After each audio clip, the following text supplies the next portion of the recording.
नमस्कार दोस्तों, हर हर महादेव, जय श्री राम, जय श्री बालाजी महाराज। तो आज मैं आप लोगों को दोबारा से निधि की कहानी सुनाने जा रहा हूँ। तो पिछली बार का मैं आपको रिकैप दे देता हूँ, उसके पहले लाइक शेयर सब्सक्राइब करना बिल्कुल भूलिएगा मुझे।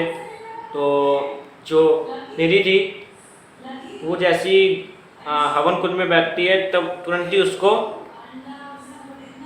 जो पंडित जी थे, पंडित कम भगत, उनको आभास हो गया था कि कुछ तो गलत है। उसका जैसे ही वो रिंकी की तरफ नजरें फेरते हैं तुरंत वो देखते हैं कि कुछ तो बुरा बुरा इसके साथ लग गया है, ऊपरी हवा लग चुकी है। तो फिर उसके बाद उसको घूंघट उतारने को कहते हैं और घूंघट उतारने के बाद उसकी जो स्किन थी वो बिल्कुल ढीली झुर्रिया पड़ गई, पुतली बिल्कुल सफ़ेद ऐसी हो गई थी और जो से हंसने लगी। और अब पंडित जी क्या निवारण करते हैं पता चलेगा आपको इंट्रो के बाद।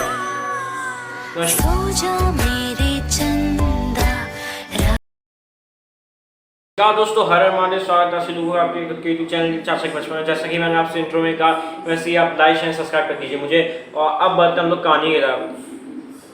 तो फिर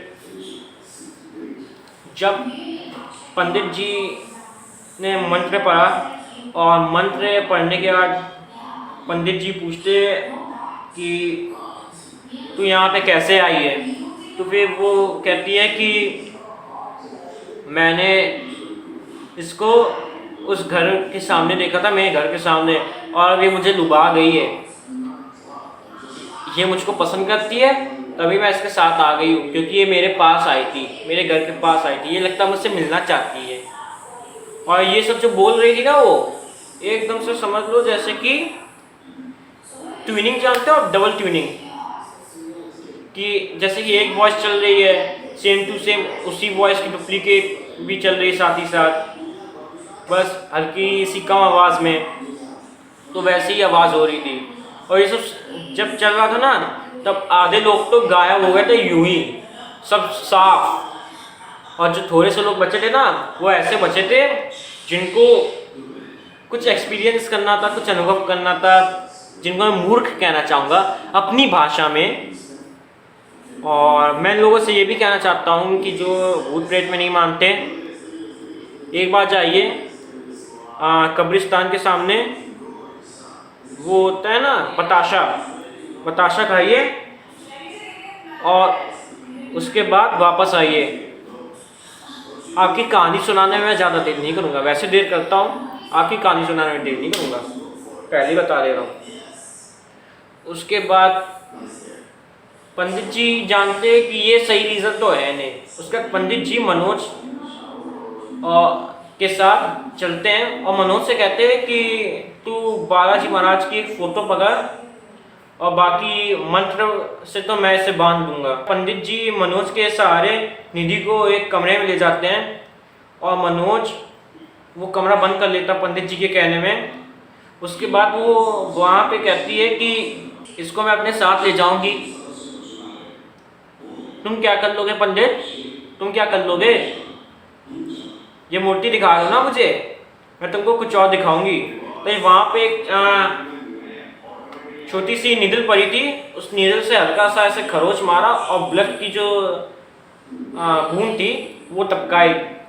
और वो मान लो ये ज़मीन है, ब्लड की ड्रॉप यहाँ पे आए और यहीं पे हवा में गायब। मनोज भी ये चीज़ देख रहा था, मनोज को ये चीज़ समझ में नहीं आई। पंडित जी ने मनोज के साथ मिलके मनोज भैया के साथ में भगाया और निधि जो थी वो बेहोश हो गई। पंडित जी उसका गेट खोलते बाद वो कहते हैं कि किसी घर के वेदी ने ही ये लंका ढाई है। अब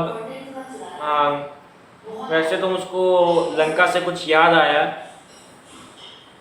एक फिल्म आई है अभी हाल फिलहाल में आदिपुरुष करके, और वो जो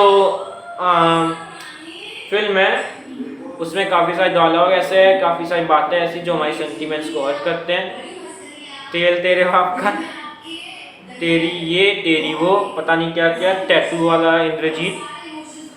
अगर आपको इसके बारे में रिव्यू चाहिए एज अ कॉमन मैन के पर्सपेक्टिव से, तो मैं आपको बता दूंगा, वो रिव्यू पूरा रिव्यू दे दूंगा कि एक कॉमन मैन एक फिल्म में क्या देखता है, ना कि किसी मूवी क्रिटिक या फिर। तो चलो अब आ जाते हैं हम लोग कहानी में। उसके बाद वो कहते हैं कि बुआ की तरफ कहते हैं कि मैंने भी बहुत जलेबी खाई है, समझे। उसके बाद बुआ जी हल्का सा पीछे की तरफ कदम करते हो, कहती है आप ये कहना क्या चाहते हो। वो कहते हैं कि बुआ जी आप ना बहुत बढ़िया अभिनेत्री हो, आपको तो अभिनय में होना चाहिए ना, आपने तो ये टोटके की गलत लाइन पकड़ ली। और मनोज कहता है कि ऐसा ऐसा कुछ नहीं है पंडित जी, हम लोग उस रास्ते से आ रहे थे, ऐसा ऐसा हुआ है। तो ये पंडित जी कहते हैं कि उस रास्ते में तो कुछ हुआ ही नहीं था,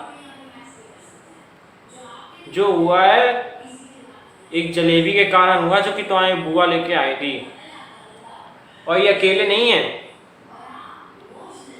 इनके साथ एक तांत्रिक है जो कि घाट में बैठ के ये सब खेल कर रहा है। बुआ जैसे ये बात सुनती है और बाकी सब लोग ये सब बात सुनते हैं तो सब लोग बहुत ही ज़्यादा गुस्से में आ जाते हैं बुआ जी के ऊपर। और बुआ जी से जो शिवाजी थे वो बुआ जी से कहते हैं कि दीदी आपने ऐसा क्यों किया, मैं तो आपको दीदी दीदी कहता था, आपने तो मेरे और मेरे परिवार के बारे में इतना बुरा बुरा सोचा। तो फिर बुआ जी कहती है कि नौकरी लगे तेरे बेटे की, शादी हुए तेरे बेटी की, और मेरे बाप की ज़मीन जो हो गई तेरी। मनोज जी सॉरी, हल्का सा गलत वे में ले गया, मतलब कि उनका कहना ये था कि उनकी बाप की ज़मीन, शिवा वो कहना चाहते थे कि उनकी जो पिताजी की ज़मीन थी वो उनके भाई के पास चली गई। उनके भाई के लड़के की अभी 2-3 महीने बाद ही नौकरी की प्लेसमेंट लगने वाली थी। उनकी बेटी की बहुत ही अच्छी जगह शादी हो गई और उसके बाद वो वहाँ से जाने लगती है और तुरंत ही बेहोश हो जाती है। और हैट्स ऑफ टू मनोज भाई, शिवा आप लोगों ने उसको, उन बुआ जी को लेके गए हॉस्पिटल, उसका इलाज कराया। और हैट्स ऑफ टू उन भैया जिन्होंने रिंकी के साथ इतना सा देखने के बाद एक अच्छा सा मुहूर्त देख के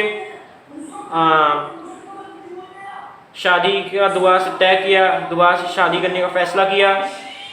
और बुआ जी ने भी अपनी गलती के बारे में सोचा, माफ़ी मांगा और शादी भी वही धूमधाम से हुई, उसी लड़के के साथ हुई। पंडित जी भी वही थे, बुआ जी भी बिल्कुल शांत थी।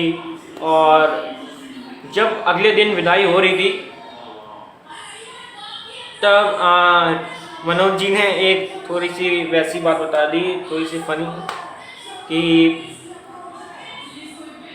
जो रिंकी थी वो जब अपना रुमाल ढूंढ रही थी रोते रोते, क्योंकि विदाई में तो ऑब्वियसली बुरा तो लगता है, तो रिंकी जब इधर उधर देख रही थी कि उसका रुमाल कहीं मिल नहीं रहा और बाकी सब भी इधर उधर नजरें फैला के देख रहे थे कि कहाँ है।